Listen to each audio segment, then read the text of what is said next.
All right, today we're going to talk about how to become a millionaire, and we're not going to talk about the get-rich-quick stuff that doesn't work, but we're going to talk about the long, slow, and steady process of becoming one. And if you don't want to take the slow and steady process, the easiest way to do this is to marry one. Now, in my case, the woman of my dreams didn't come with a 7-figure net worth, so if you find yourself in that similar situation, then we need to do it the old-fashioned way. Now, before we get too deep into this, I want to address something real quick. So money by itself is not inherently good or evil. It is just a tool, just like a hammer, and it can be used for good or it can be used for evil.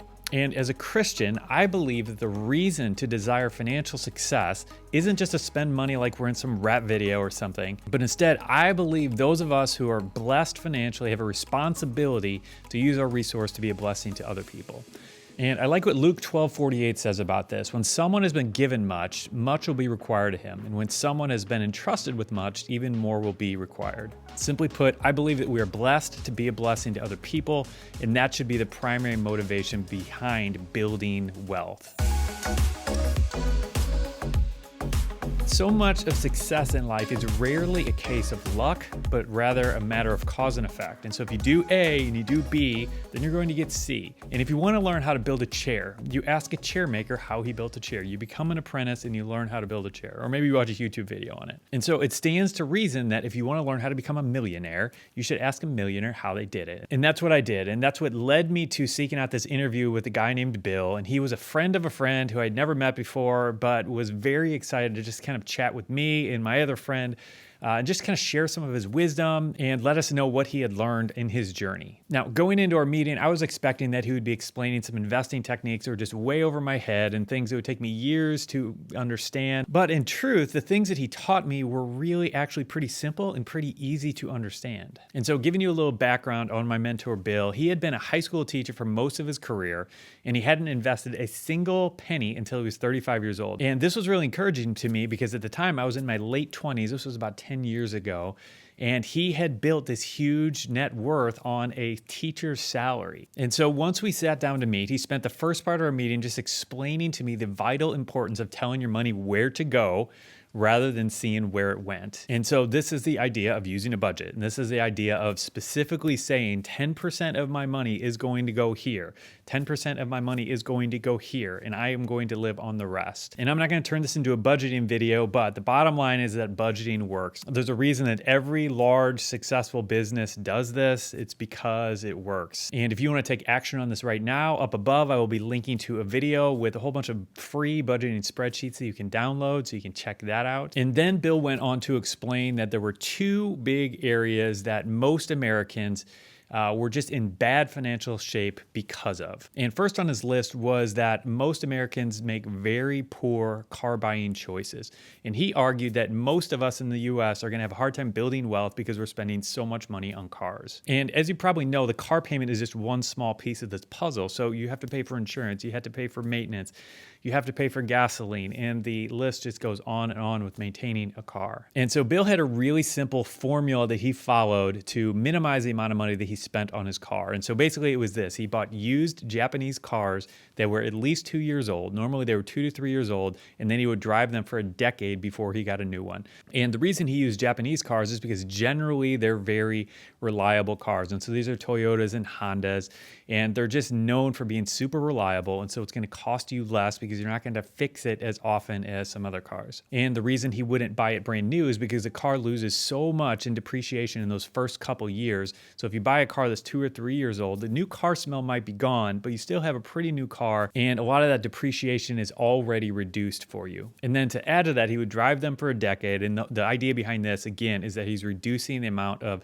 depreciation expense that he is going to be responsible for. Now, hearing this, I began to feel pretty sheepish because I had just pulled up in a car that happened to be a few years newer than his, and so I was feeling a little bit embarrassed about all this. But I was in my process and I was seeking to learn, and Bill didn't make fun of me too much for it. Now, the next thing on Bill's list surprised me as well because he said that this one thing saved him thousands of dollars a year by making this one switch, and it was to cook most of his meals at home. So instead of going out and even fast food, they chose to cook almost every meal at home. And so yes, it took them a little bit more time, but he estimated that saved them thousands of dollars a year. And if you do look at the lifestyles of most Americans, most of us are going out to eat way too much. And especially if we're not paying attention to where our money is going, it's probably costing us way more than we think. Now, personally, like one of my favorite things in the world is a meal prepared by somebody who's just passionate about it, a chef who is just fanatical about creating something great. Like, I love good food. But this is an area where I've had to sacrifice a little bit, but the end result and the benefit of this is just far better than that small sacrifice that I've had to make. And additionally, going out to eat feels a little bit more fun and exciting when I'm not doing it every night. You know what I mean? It becomes a little bit more of a special occasion. It becomes a little bit more of a cherished thing that I can actually create memories from. And so I'm not the type of person who would suggest that anyone stop doing something that they love forever. But the idea is that if we can make some small sacrifices now that can have a huge result down the road, it's probably worth considering. And it's fascinating to me that Bill said that these two sacrifices, eating at home and driving a used car, were two small sacrifices that he made that he thought were the biggest components of his financial success. And he said that the challenge is that most people are unwilling to delay their gratification. He went on to explain that everybody wants it now and they're unwilling to wait for it. And this is why most people won't be able to build $1 million portfolio. Until they overcome the obstacle of self, they'll be stuck where they are.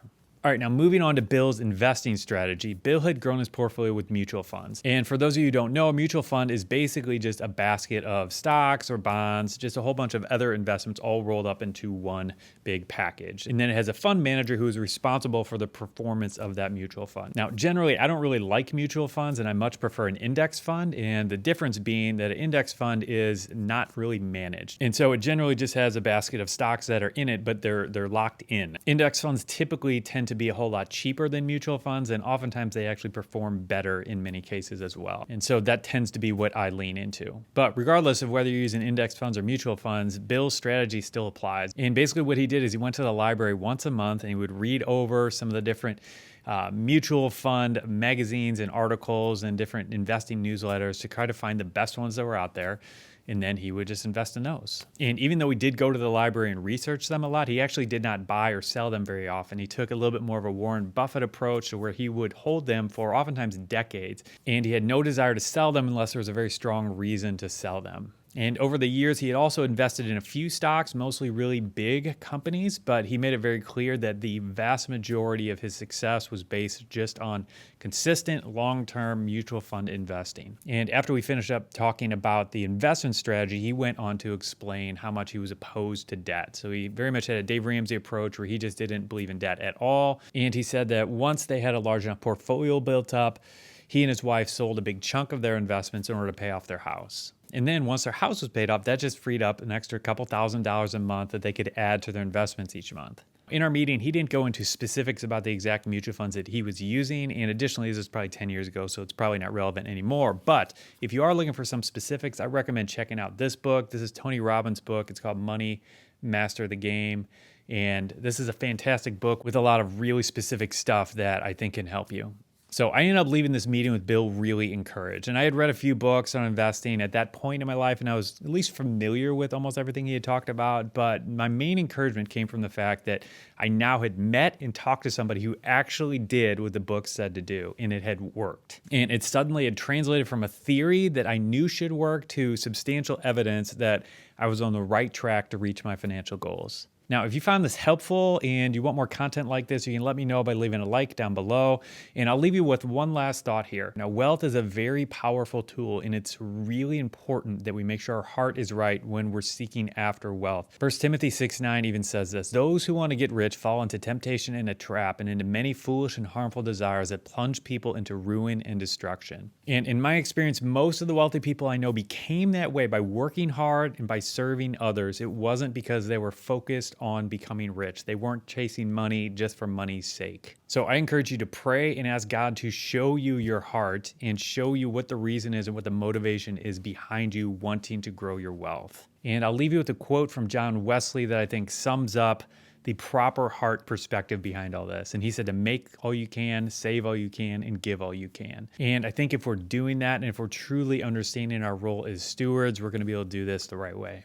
And if you are new to our channel, welcome. So glad to have you here. And what we do on this channel is we talk about a lot of practical money stuff and how to put more money in your pocket. But then we also talk about biblical financial principles and how to manage our money wisely. So if that resonates with you, definitely consider subscribing so you can hear from us as we create more content like this. All right, and in this next video, we're gonna be talking about how to get started investing with only $1, and actually even less than $1. And so if that's something you wanna get started doing, check out this video and I'll see you over there.